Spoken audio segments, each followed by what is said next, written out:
Welcome to Arlen's Garden, where we grow and preserve food.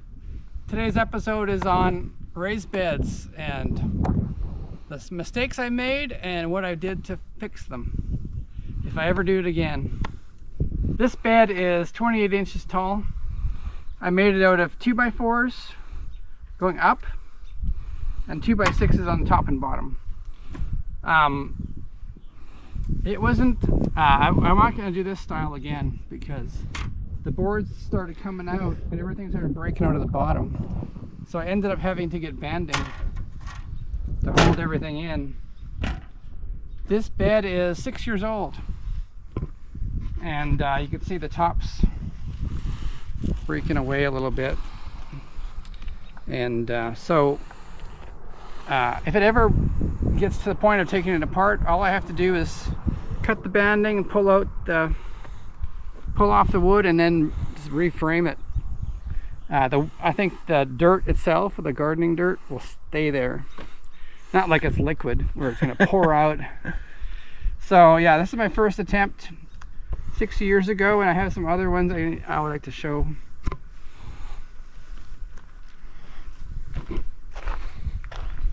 So the problem we're having here is this is what happens when you try to get the corners in and they split with like dry scrap wood, you know.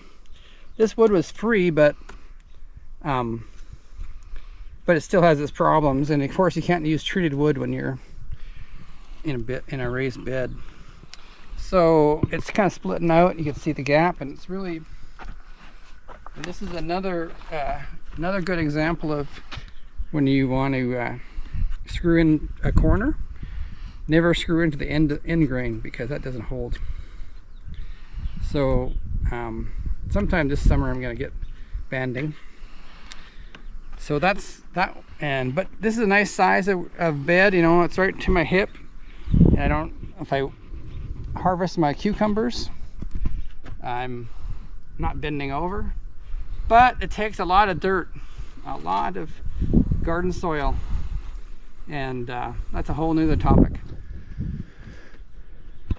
And this one had the same problem, so I started with just putting a board on top to get the corner squared, and then I ended up bending the top afterwards. And so this is going to be pretty good. So I just filled this over the winter, this was about, I had to put about a foot of garden soil on top. This is a mixture of topsoil with some compost. So my watermelons are going to love this. So the next, this is my next new and improved one. I built this one 2 years ago, and instead of going up and down, I went horizontal, and that's a lot better. It's this is a free wood also. We were taking a deck apart and making it better, so I saw they piled up the wood, so I grabbed it all. So this thing is 12 by 3 feet. So here is the way I solved the corner problem. There's the open end grain right here. I put a 2x6 here, and I used that 2x6 where the nails and screws will go into this one, and then the nails will go into this side of this part.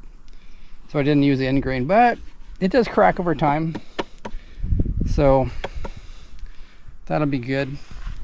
And then I thought, okay, we'll make something better, a lot better. I went to a metal.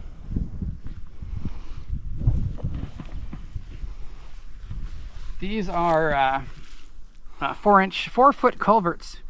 I had them cut down to 2 foot tall, and so they're working nice. I got goat manure in there. So the only thing about this is if you like planting things in straight rows, well, you got to water in a round pattern.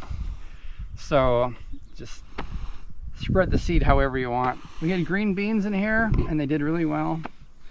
So this setup is more expensive. It cost me $1,200 $300 each. So, and this will be the most durable. This is about 3 years old too. So I have this all set up for drip sprinklers. All right, thank you for watching my video. For all you raised bed guys, just keep any comments about what kind of job I did.